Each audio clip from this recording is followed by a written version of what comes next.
तो दोस्तों Galaxy F14 versus Galaxy F15 की अगर बात करें तो यहाँ इस वीडियो में काफ़ी डिटेल में बात करेंगे हर पॉइंट के ऊपर। Design, display, UI features, camera कैसा है, हार्डवेयर किसका कहाँ बेहतर है, गेमिंग वगैरह। इसके अलावा एंटूडू बेंचमार्क स्कोर्स वगैरह सारा कुछ मैं आपको दिखाने वाला हूँ। तो सबसे पहले शुरुआत करते हैं दोनों ही डिवाइसेस के डिज़ाइन से। डिज़ाइन की बात करें तो दोनों ही डिवाइसेस आते हैं ग्लॉसी फिनिश के साथ, लेकिन अगर फर्स्ट इंप्रेशन की बात करें तो उस कंडीशन में आपको F15 ज़्यादा बेहतर लगेगा F14 से। इसके अलावा अगर बैक सरफेस की बात करें तो वहाँ पर F14 में फिंगरप्रिंट इतनी जल्दी नहीं बनते हैं, जबकि F15 का जो सरफेस है वहाँ पर बहुत तेज़ी से फिंगरप्रिंट बनते हैं, या फिर धूल का कण भी होगा तो बहुत तेज़ी से आपके बैक सरफेस को ख़राब कर सकता है। इसके अलावा कॉर्नर्स की बात करें तो F14 में वही पुराने टाइप के कॉर्नर्स देखने को मिलते हैं, राउंडेड कॉर्नर और एक ओल्ड टाइप का डिज़ाइन नज़र आता है, जबकि F15 यहाँ पर एकदम फ्लैट सरफेस के साथ आता है तो काफ़ी प्रीमियम फील होता है।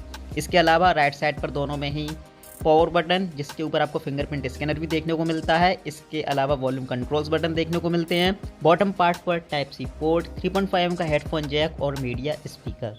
लेफ्ट साइड पर आपको मिलेंगे दोनों में ही सिम और एसडी कार्ड स्लॉट। अब यहाँ पर F15 आता है हाइब्रिड सिम स्लॉट के साथ, वहीं F14 में आपको मिलेगा ट्रिपल स्लॉट।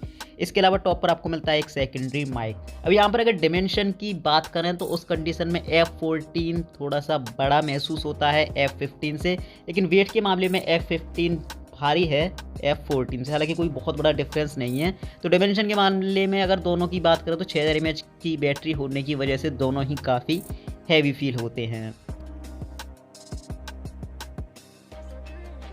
अब डिस्प्ले में जैसा कि आप स्पेसिफिकेशंस देख सकते हो, डिस्प्ले साइज दोनों का सेम है, लेकिन सुपर एमोलेड होने की वजह से यहाँ F15 का F14 की IPS डिस्प्ले से कोई भी कंपैरिजन नहीं बनता। काफ़ी पंची कलर आपको देखने को मिलते हैं F15 की डिस्प्ले में। इसके अलावा F15 का डिस्प्ले ब्राइटर भी है F14 से। F15 में आपको मिलता है type you notch display, F15 में आपको मिलेगा टाइप वी नॉच डिस्प्ले। इसके अलावा अगर बेजल्स की बात करें तो वो भी आपके F15 में थोड़े से पतले दिए गए हैं F14 के कंपैरिजन में, यानी कि end to end viewing experience भी आपका F15 पर ज़्यादा बेहतर रहेगा F14 के कंपैरिजन में। तो डिस्प्ले के मामले में तो भाई पूरी तरह से F15 F14 को बीट करता है।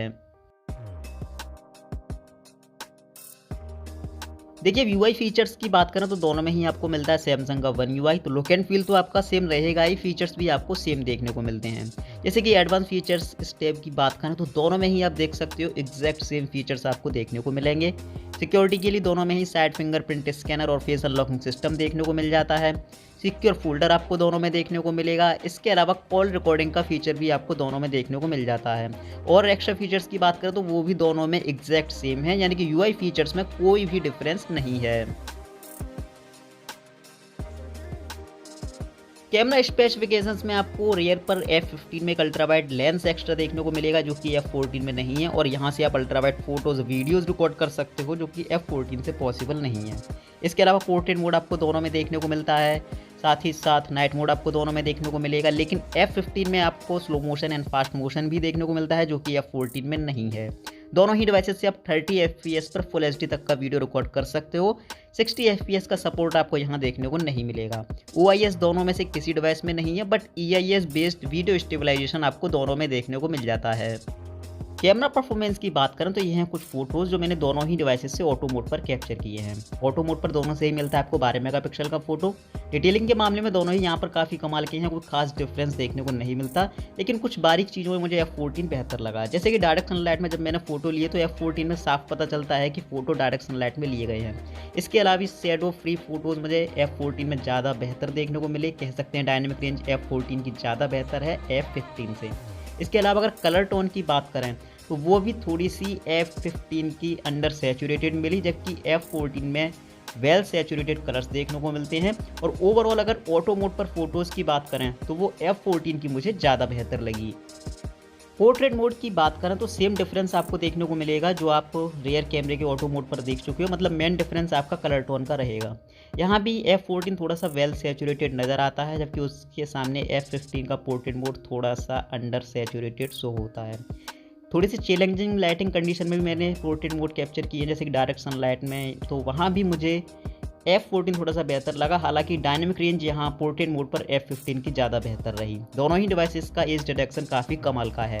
नाइट मोड की बात करें तो पिक्चर आपको F14 से ब्राइटर तो देखने को मिलेगी, लेकिन कलर्स आपके थोड़े से वॉश आउट से शो होते हैं, जबकि F15 में कलर्स बहुत हद तक नेचुरल भी रखने की कोशिश करता है। हालांकि पिक्चर्स उस कंडीशन में इतनी ज़्यादा ब्राइटर नहीं हो पाती, तो पर्सनली मुझे नाइट मोड के मामले में F15 ज़्यादा बेहतर लगा। फ्रंट कैमरे की बात करें तो यहाँ से आप खुद भी जज कर सकते हो कि इनमें से कौन सी सेल्फी आपको ज़्यादा बेहतर नज़र आती है। पर्सनली यहाँ पर थोड़ा सा कन्फ्यूज़न है, क्योंकि F15 भी अपनी जगह पर काफ़ी अच्छा परफॉर्म करता है और नेचुरलिटी की बात करें तो F15 में ज़्यादा बेहतर नज़र आती है, जबकि F14 में थोड़ी सी अजीब सी पीली पीली सी स्किन टोन शो होती है, जैसा कि आप इन सेल्फी में देख सकते हो।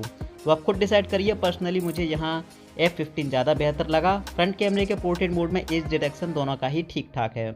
तो कैमरा परफॉर्मेंस में दोनों ही डिवाइसेस काफ़ी कमाल के हैं, अपनी अपनी जगह पर काफ़ी अच्छा परफॉर्म करते हैं। लेकिन अगर ओवरऑल परफॉर्मेंस की बात करें तो उस कंडीशन में मुझे F14 अभी भी F15 से ज़्यादा बेहतर नज़र आता है। हालांकि कुछ चीज़ें जैसे कि स्लो मोशन, इसके अलावा अल्ट्रा वाइड फोटोज़ और वीडियोज़, ये कुछ आपको एक्स्ट्रा देखने को मिलेगा F15 में, जो कि F14 में नहीं है। हार्डवेयर की बात करें तो F15 में आपको मिलता है डायमेंसिटी का X800+ प्रोसेसर, F14 में आपको मिलेगा Exynos का 1330 प्रोसेसर। और Antutu बेंचमार्क स्कोर से आपकी आंखों के सामने यहाँ से अगर फर्स्ट इंप्रेशन में देखें तो कॉमन यूज़ में यानी कि CPU स्कोर्स में F14 बेहतर है F15 से, और वो होगा भी क्योंकि Exynos 1330 में हाई एफिशिएंसी की कोर्स ज़्यादा बेहतर देखने को मिलेंगी आपको as compare to Dimensity X800+। इसके अलावा अगर कॉमन यूज़ की बात करें, प्रैक्टिकली बात करें, तो ये कुछ एप्लीकेशंस मैंने दोनों ही डिवाइसेस पर लोड करके देखे हैं और यहाँ से आप परफॉर्मेंस एकदम क्लियर देख सकते हो। ज़्यादातर एप्लीकेशन F14 पर जल्दी लोड होते हैं एज़ कम्पेयर टू F15। इसके अलावा GPU की बात करें यानी कि गेमिंग परफॉर्मेंस की, तो उस कंडीशन में भी F14 बेहतर है, क्योंकि यहाँ पर आपको मिलेगा Mali G68 GPU, जबकि F15 में आपको मिलता है Mali G57 GPU। तो गेमिंग में अगर रियल टाइम परफॉर्मेंस की बात करें तो दोनों ही डिवाइसेस पर आप मीडियम ग्राफिक्स तक के गेम्स प्ले कर सकते हो, वहाँ कोई भी इशू आपको देखने को नहीं मिलेगा। काफ़ी देर तक मैंने दोनों ही डिवाइसेस पर काफ़ी गेम्स प्ले करके देखे। हाई ग्राफिक्स गेमिंग में आपको दोनों में इशू देखने को मिलेंगे और एक अच्छी स्मूथ परफॉर्मेंस आपको दोनों में से किसी भी डिवाइस पर देखने को नहीं मिलेगी, चाहे आप कोई भी GB का रैम वेरिएंट का वर्जन यूज कर सकते हो। लेकिन अगर दोनों को कंपेयर करें तो वहाँ पर F14 पर हाई ग्राफिक्स में थोड़ी सी स्मूथ परफॉर्मेंस देखने को मिलती है F15 के कंपैरिजन में। तो ओवरऑल अगर हार्डवेयर की बात करें तो वहाँ कहीं ना कहीं F14 F15 से बेहतर है।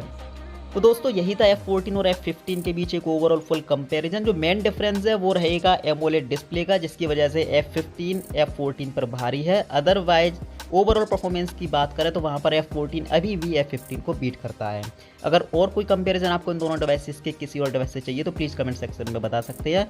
फिर मिलते हैं ऐसे किसी इन्फॉर्मेटिव वीडियो के साथ, तब तक के लिए गुड बाय, आपका दिन शुभ हो।